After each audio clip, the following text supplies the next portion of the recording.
안녕하십니까. 시사보험방송 7,000원 운전자보험TV 김승범입니다. 네, 오늘 말씀드릴 사항은 닭 잡는데 소 잡는 칼을 쓰셨네요. 벌금형 나왔는데 변호사가 항소하라고 하네요. 네, 오늘은 이제 변호사들 얘기를 좀 말씀드리겠습니다. 요즘은 변호사들이 예전과 같지 않습니다. 영화 넷플릭스에 나와 있는 레인메이커를 보시면 배우 데니 드비토가 병원에 가서 다치신 분들에게 명함을 막 주고 사고 내용 확인도 안 하고 변호사 선임 계약을 막 도장을 막 받습니다. 미국은 그렇게 하나 봅니다. 물론 한국도 이렇게 병원마다 찾아다니는 변호사 사무장님도 있습니다. 뭐 한국도 그렇게 하는 경우도 있습니다. 얼마 전 이제 저희 가입자인데 부인이 화장실에서 이제 넘어져서 고관절 골절상을 당했습니다. 근데 변호사 사무실에서 전화가 와서 후유장애 보험금을 청구해 주겠다며 착수금하고 내가 몇 프로 다오라는 걸 요구했다는 겁니다. 그리고 저한테 변호사 사무실 사무장이라며 증권 달라는 전화가 저한테 와가지고 제가 후유장애는 사고일로부터 6개월이 지난 내년 1월에 제가 처리할 테니 변호사 사무실에서는 이런 후유장애 일은 안 하셔도 됩니다라고 말씀을 드렸어요. 그랬더니 사무장님이 고객이 요청한 사항이니 달라는 겁니다. 그래서 알겠다고 제가 해서 남편분께 제가 전화해서 설명드렸습니다. 지금은 사고일로부터 채 한 달밖에 지나지 않았으니 6개월이 지난 후 의사로부터 후유장애가 있다는 판단과 진단서를 받아야 되니 누가 뭐래도 가만히 계시고 사모님의 완치만 생각하라고 제가 말씀드렸습니다. 제가 상해 질병 후유장애 편도 제작해서 여러분께 아주 자세하게 설명드리겠습니다만 후유장애는 사고일로부터 6개월이 지나야 진단서를 받고 청구할 수 있는 건입니다. 그리고 저는 사모님의 후유장애 보험금을 청구하는데 단 10원도 사례비를 받지 않을 계획이라고 말씀드렸습니다. 이런 일에 변호사 사무실이 나설 일이 아닙니다. 손해사정인을 사용하셔도 안 됩니다.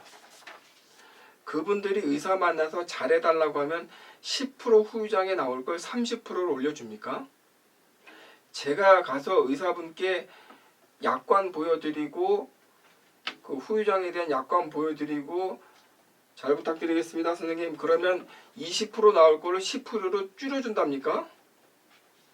대법관 출신 변호사나 검찰총장 출신 변호사가 와도 안 되는 건 안 되는 겁니다. 이런 사고는 그냥 보험설계서가 관련한 약관을 의사에게 보여주고 AMA 방식의 후유장애 진단서 발부해 주세요, 이 말 한마디면 되는 겁니다.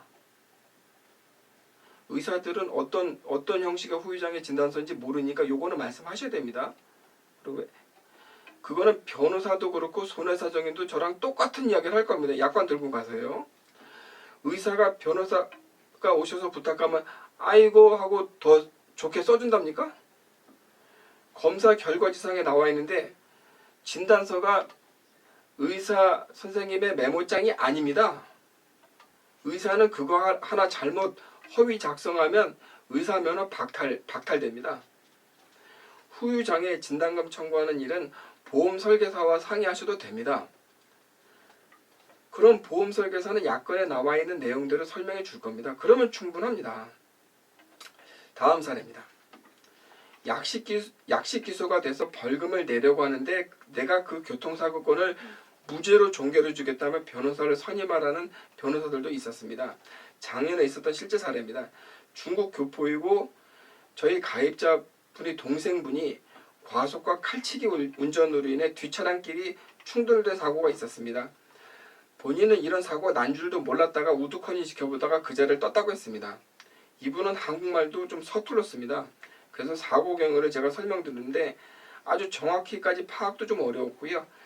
누님의 일부 통역으로 내용을 대충 설명드렸습니다. 아무튼 사고 경위야 중요한 건 같지는 않았고요. 중과실 사고와 뺑소니 혐의 사고로 경찰 조사를 받게 됐습니다.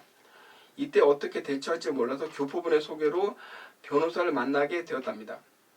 변호사는 무죄를 받게 해준다며 변호사 선임을 권했다고 합니다. 그리고 자기가 다 알아서 해준다고. 결론은 경찰이 검찰로 송치하고 검찰이 벌금 500만 원을 구형했고 재판에서 검찰의 기소대로 500만 원형을 받게 되었는데 문제는 여기서 벌어집니다. 변호사가 항소한 겁니다. 무죄 받게 해준다고. 그때 저한테 누님이 상담 요청을 해온 겁니다. 저는 이야기를 듣고 변호사에게 항소 포기를 하고 수원지검에 가서 담당 검사에게 가서 100배 사죄하고 항소 포기하라고 제가 그 동생분께 이야기했습니다. 저 큰 소리도 질렀어요. 당신 그러다 큰일 난다고. 이런 사고를 항소하다가 반성을 하지 않는 경우에 해당돼서 법정 구속될 수 있으며 영주권자이기 때문에 영주권자인 외국인이기 때문에 추방형도 가능할 거다라고 얘기했습니다. 물론 이게 추방형에 해당되는지 저는 잘 모릅니다만 제가 좀 심하게 얘기했어요, 그분한테. 근데 변호사의 말을 더 선호하지 저 같은 보험 설계사 말을 의심 많은 중국 교포가 믿겠습니까? 물론 그분의 누님은 동생의 판단에 한숨 쉬고 안타올까 했지만 뭐 할 수 없는 겁니다. 그 후 그분은 2심 변호사 비용을 이미 지불해서 항소를 했고 여의치 않았던 걸로 기억합니다. 그 변호사는 아마 대법원 항고까지 가자고 했을 겁니다. 변호사 선임 비용으로 1,000만 원 이상 사용했다고 이야기를 대충 들었습니다. 그분은 운전자 보험도 없었습니다. 여러분, 약식 기소는 웬만큼 억울하지 않다면 항소하지 마십시오. 그리고 변호사의 무죄를 확신하는 말에도 현혹되지 마십시오. 본인이 무죄를 확신하고 억울하다고 판단되면 그때 변호사를 찾으시면 됩니다. 본인이 뻔히 경찰 조사에서 유죄라는 걸 확인하고 조세 서명까지 다 해놓고 이제 와서 뭐가 억울하다는 겁니까? 변호사가 500만 원짜리 약식 기소 사건에 변호사의 모든 걸 걸고 무죄를 위해 24시간 노력하겠습니까? 현실은 드라마가 아닙니다. 이 변호사님은 우영우 변호사가 아닙니다. 물론 어떤 분은 법원에서 100만 원 벌금형을 선고받았는데 사고 자체가 너무나 억울해서 500만 원을 내고 변호사 선임하는 경우도 제가 봤습니다. 지금과 같이 본인도 뻔히 잘못했던 사고에 대해서 변호사를 선임하지 마십시오. 변호사는 1심에서 선임 비용 300, 2심에서 300, 그리고 아마 2심도 항소하자고 할 겁니다. 대법원까지 갈 겁니다. 그리고 대법원 선임 비용도 300 받습니다. 아마 법원은 괘씸하다고 생각하면 1심보다 더 높은 형량을 구형할지 모릅니다. 반성하지 않다고 생각하면 당연히 구형량은 높아집니다. 변호사의 도움을 받을 일이 생길 수 있습니다. 그때는 즉시 변호사의 자문과 선임이 필요할 수 있습니다. 근데 때로는 저희같이 무식한 보험 설계사의 도움만으로 충분히 변호사 이상의 결론을 얻을 수 있는 일도 많습니다. 보험 약관에 대해서는 제가 변호사님들보다 조금 더 많이 알지 않을까요? 안 그럴까요? 제가 만약 이런 사고에 도움을 주고 제가 300을 받겠습니까? 자판기 커피 값으로 300원은 제가 받을 수 있습니다. 제가 다시 강조하겠습니다.